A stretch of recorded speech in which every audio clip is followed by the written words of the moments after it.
This is not a regular ring, it's a smart ring, and I've been using it for the past few months and comparing it to the Apple Watch to answer some of the questions that I've had for a long time. Can this ring replace my Apple Watch for fitness, or can it at least do a good job of sleep tracking that you don't have to wear your Apple Watch to sleep? So in today's episode I'll be going through the hardware and comfort, software and features, and my likes and concerns about these smart rings. Ultrahuman were kind enough to send me this ring to do this comparison, but it's not a sponsored video, of course. Starting with the hardware itself, it's a very lightweight ring. Comparing it to other rings, and I am a man who wear rings a lot, it's kind of almost the same weight as a regular ring, which sounds odd, I know, if not even lighter. So if you think that it's gonna be a heavy thing on your finger, then no, that's not a concern. Size-wise, Ultrahuman, for example, they send you a sizing kit to see which size that will fit your finger the most. They also have the colors. I chose a matte black color because I felt that the silver, from experience of course, will get a lot of scratches. Any shiny thing will get a lot of scratches. I chose a size that will fit my index finger because that's where the readings will be the most accurate. I do wish I got it for my middle finger because I usually wear rings on my middle fingers only, but for the sake of the most accurate readings,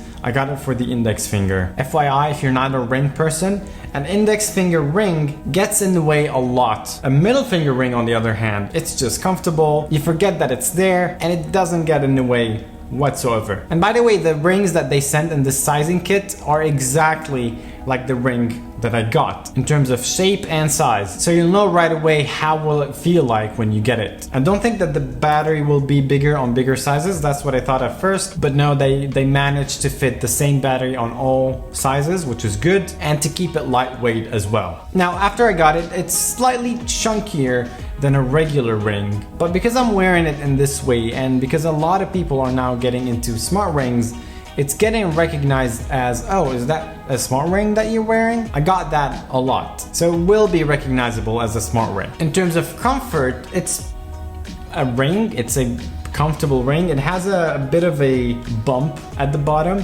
so you know right away where to put it because you have to put the sensors at the bottom of your finger so it gets the best readings. Even on the charger, when you put it on, there's a slight cut so you know exactly how to line it up. So everything is kind of easy and intuitive. Now compare it to the Apple Watch or a Whoop, for example, in terms of comfort. If you're used to wearing rings, it's pretty much the same. If you're not used to wearing rings and maybe you want to put it off if you're cooking or if you're doing anything, then you might be forgetting it somewhere, or it might get off or loosen up if you're in the shower or if you jump in the pool out of nowhere. Of course, a Whoop or an Apple Watch won't get off of your hand as easily as the ring, but some of you don't like to wear a watch or any type of bracelet on your hands, so it's kind of a double-edged sword. Comfortable, not intrusive, but at the same time might get lost very easily. In terms of comfort during sleep, of course, a ring is much more comfortable to wear while you're asleep than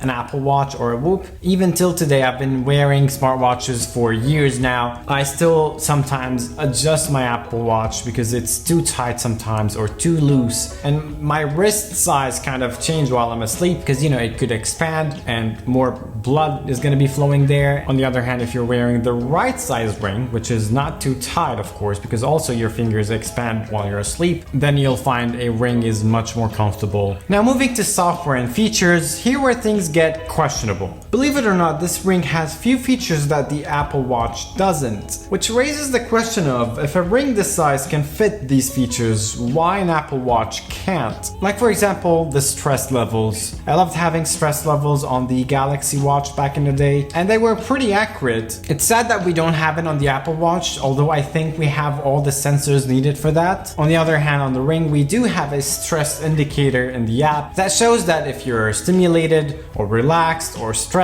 gives you a general understanding of your situation. And while we're in the app, let me show you how packed in features it is. Every feature that you see, they have a description when you tap on it to tell you why this is an important thing, how they measure it, what's good and what's bad. They show you when you should drink coffee or stop drinking coffee, or when you should get a bonus cup of coffee. It even shows you your circadian clock, which is something I never even knew how to know. From brain waves to brain age, pulse age, and blood age, and how I'm currently aging at a faster pace than expected. The more you dig to it, the more features that you'll find, from breath work and workouts, of course. It's a health tracking device. I found the breath work that they have is really interesting. They have a lot of options with different durations. They have up to 30 minutes of breath work, and the software is pretty polished as well. Of course, the breathing activity also exists on the Apple Watch in a similar way, kind of, but all the other features that I mentioned don't really exist on the Apple Watch. Now, that's all great that we have all these features, but the real question is, how does the Ring really perform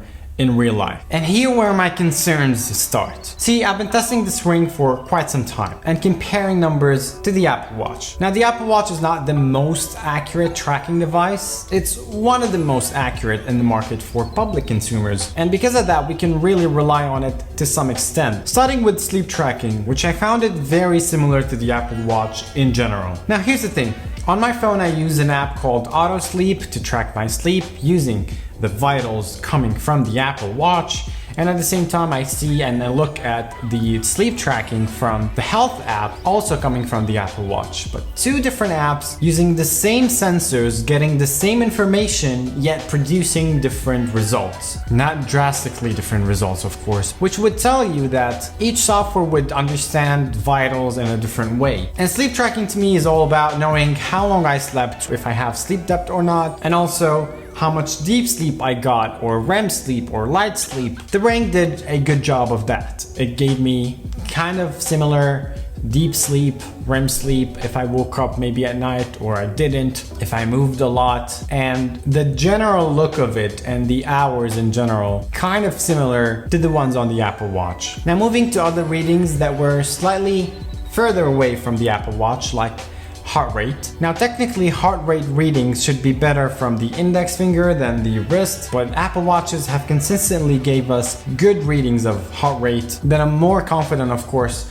of the readings of the Apple Watch than the Ring. Sometimes they're aligned, sometimes are not, but the general readings are slightly off, which raises a concern considering this is a health tracking device. And on the other hand, the Apple Watch gives you way more readings on your heart than the Ring, which makes it kind of critical and indispensable for someone looking for these data. Moving to workouts and most importantly steps. And here where the gap goes even bigger. The difference in step counts between the Apple Watch and the Ring is vast. I kept trying to test out the results in different scenarios and why things are like this, and every time I would get different numbers between the two. Of course, the Apple Watch is the most accurate because it has all the gyroscopes and sensors. On the other hand, on the same hand actually, the Ring, it doesn't have these sensors, and the fingers movements are way more than the wrist movements in a way. And because the Apple Watch kind of knows if you're standing, if you're sitting, if you're walking, because of all these sensors, it knows that these are just hand gestures or movements and they're not actual steps, so it doesn't count it in. I believe everyone brings their phone everywhere, to every workout, to every walk they do, and it also does step count, and it's pretty accurate to be honest. So you can kind of work around the steps count from the Ring to the phone, but it's just not really convenient. Now, when you compare the prices between the Ring and the Apple Watch, you start to question whether you want to get the Ring or not. I mean, at least in my case, because with the price of the Ring, you can kind of get a really decent Apple Watch packed with features that don't exist on the Ring at all, like blood oxygen, ECG, fall detection, car crash detection, which I personally benefited from at some point, unfortunately. Other features like getting in the water and knowing how deep you are in the water or the temperature of the water, and of course a lot of other features too that are essential to some of you. I'm making a video about the Apple Watch Series 11 and all its features coming up right after this video if you want to go watch it. But for someone like me who doesn't mind wearing the Apple Watch to sleep to get the sleep tracking, a smart Ring doesn't really fit for me at this stage. Maybe in the future, if we get more features and more accurate results, then yeah, maybe. Because sometimes I would like to wear a classic watch. Just sometimes. But at the same time, I would really also love to keep track of my health. So if a Ring in the future can fix that, then yes, maybe. If you're someone that hates wearing a smartwatch to your sleep, then yes, a Ring would fit you really well. It's good with sleep tracking. And if you want a general idea about your health and vitals without wearing a big health tracking device, then yes, the Ring would fit you really well too. For now, I'll just take it off and bring back my middle finger ring again. But if you want to get this ring, I have a link down in the description with the discount code. It's affiliate link, of course. Ultrahuman, of course, were kind enough to do that for me. And that's been it for today's episode. I hope you got something out of it. If you did, give it a sub. Thank you for watching. The sun is out. See you.